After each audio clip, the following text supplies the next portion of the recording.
We are at an hour of desperation, and we need your help.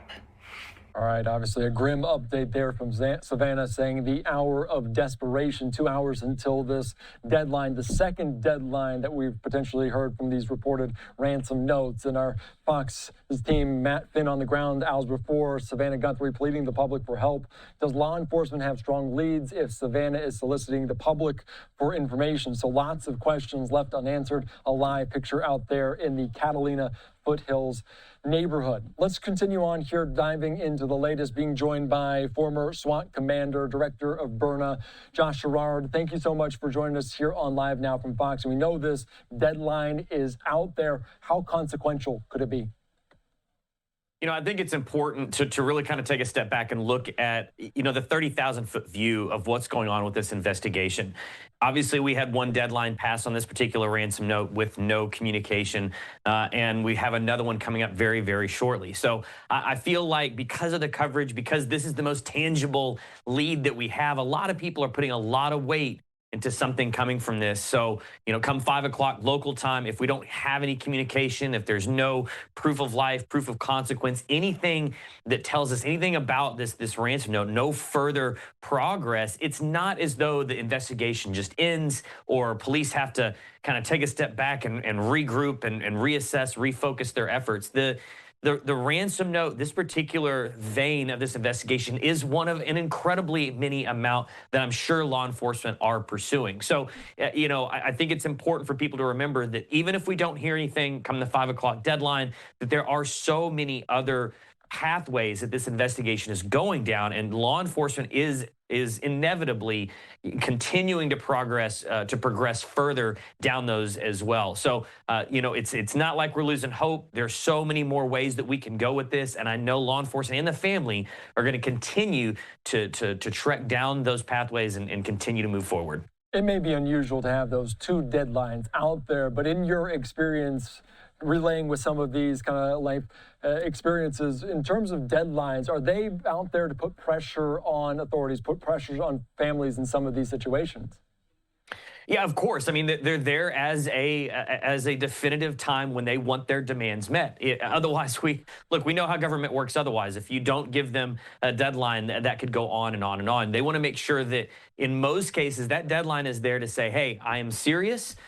Consequences will be had. I want my demands met by this particular time. But kind of like you said, in historical context and in my experience, that these deadlines generally happen within hours. You know, you're not seeing 4 days or 8 days, 7 days between these deadlines. So, you know, this is obviously a rare case, but any case of abduction, any case of hostage, any ransom case are incredibly nuanced. So not one is like another. So you really have to take them as they come, very, very specifically given the set of circumstances. So while this may be rare and we haven't seen this kind of deadline or ransom in the past, it doesn't mean that it's not legitimate. Of course, you know, that is the big question, is the legitimacy of all of this when it comes to this ransom note. Yeah, we don't really have a grasp on exactly what law enforcement has in terms of these ransom notes. We're just getting kind of piecemeal in terms of that. But we saw two previous videos from Savannah Guthrie alongside her siblings, Annie and Cameron. This one was a little bit more off the cuff in terms of the difference between the two previous videos from Savannah versus this one. Did you hear any difference in her voice or anything in particular of what she said? Yeah, I think there's some very distinct differences. If we look at all three side by side, the first and this last one were very much general pleas, right? We're looking at the general audience, at the public out there, at the possible ransom takers or anyone that has knowledge to try to reach out and establish communication. Very different from the second one that we got that was obviously very directed. The language was very different. Look, Savannah Guthrie has been a journalist for a long time. She understands the power of language. She knows that what she says matters. Those words matter. So the language that was chosen for that second video obviously directed at the author of those ransom notes, legitimate or not, very directed at them, which tells me that there's no other way to communicate. There's no established protocol for communication in any of the ransom notes. There hasn't been any communication from that end aside from these very vague ransom notes. So obviously that was an attempt at a one-way communication back to that author of that ransom note. And these other videos, very general pleas. You know, look, we live in a very different time. than we when we grew up in the 90s and the 80s, when you would hang flyers on every street corner. You'd have posters and billboards, which is still being done. But now we have the power of social media. Her message has spread to quite literally probably tens of millions of people in the last 2 hours. So definitely a great way to get that message across. And we've heard during that message kind of a plea for help, and they've noted it with 1-800 call FBI number if anybody has information on this. But she also asked directly in that most recent video message, asking if anybody have. Does that lead you to believe that they are still grasping at information, that they don't have any distinct leads, or is that potentially just part of the language? I think that we're looking at one single vein, kind of like I talked about in this investigation, and they're going to continue to try to get as much information on this thread as they possibly can. So they're going to continue down, doing whatever they can, sending out that messaging to try to exhaust this particular vein, this particular thread of investigation, while still simultaneously working on others. So while we may not have further leads, or we're trying to really corroborate leads, very rarely is there one piece of information in any investigation and in any single lead in that investigation that's the proverbial smoking gun. Most of the time, it's several pieces of evidence, several pieces of information that all corroborate into understanding that who the suspect is, where that person is. And so they may have some what seem like consequential pieces of evidence at this particular time or information, but being able to reach out, maybe make contact, if they can establish that contact, they can start putting those puzzle pieces together.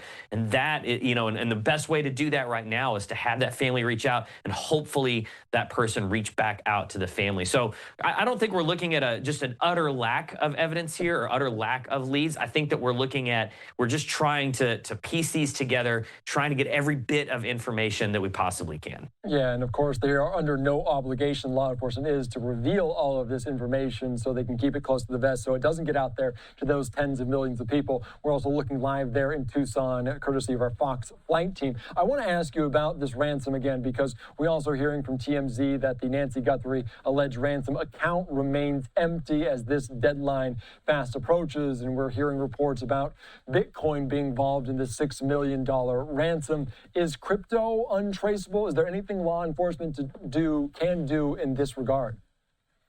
So the whole purpose of crypto was to be very, very discreet and untraceable for all different types of transactions. And while you can go in and see the wallet, you can go in and see transactions being made in real time, the possessor of that wallet, the possessor of those transactions, and the sender and receivers can remain very, very anonymous throughout this whole thing. There are ways that exist. They are extraordinarily challenging. There's a lot of obstacles that exist in trying to track down who holds these accounts, who's sending and receiving these particular transactions. So the possibility is there. It's just incredibly difficult, especially with how new this is. While crypto's been around for a few years now, the widespread usage of it is very, very new. And so, trying to get ahead of that, understand that technology, and really figure out how we can leverage that to make sure that we can keep people safe is still a growing field. And so I think we're going to be looking at some challenges. If this transaction goes through, if we see this happen, we're definitely going to be looking at some obstacles and some challenges when we're trying to identify these people. But once again, we may be able to use bits and pieces of information that we know, along with several other bits and pieces, to try to help us get to a suspect. Yeah, and it might be an especial burden for places like Pima County. But with the FBI being involved, President Trump saying he has the full weight, kind of the federal government, is this what the FBI can specialize, where they can put their resources to provide support in this way? Yeah, absolutely.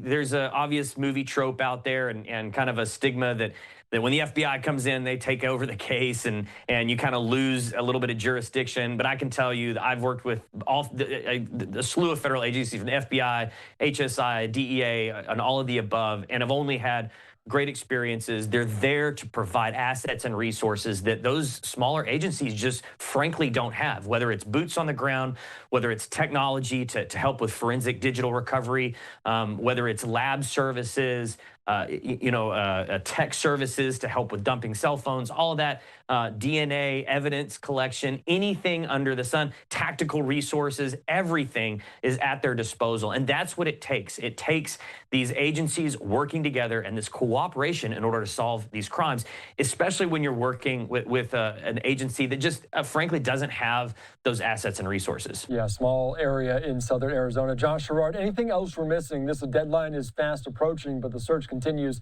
even beyond that at 5:01 and more as they still hope to bring home Nancy Guthrie. Anything else you want answered? There's obviously a lot of questions that still need to be answered, and hopefully, after this deadline passes, if we hear nothing, it's so important to remember not give up hope. There's still so many routes of this investigation to travel down, and I know that law enforcement is in fact working, and I'm sure the family will continue working to get us some of those answers in the future. All right, Josh Schirard, thank you so much for your time. Your insight is invaluable here on Live Now from Fox. I appreciate you joining us.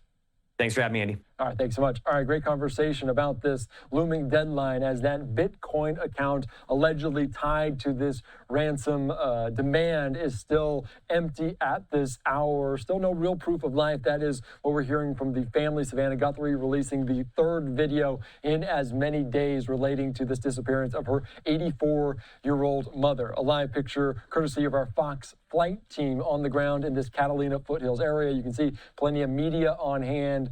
Law enforcement there gathered around the scene. We did see them kind of going through, again, kind of crossing the T's, dotting the I's on some of these canvas areas, going through it, very minute details to try to pick up any evidence they can.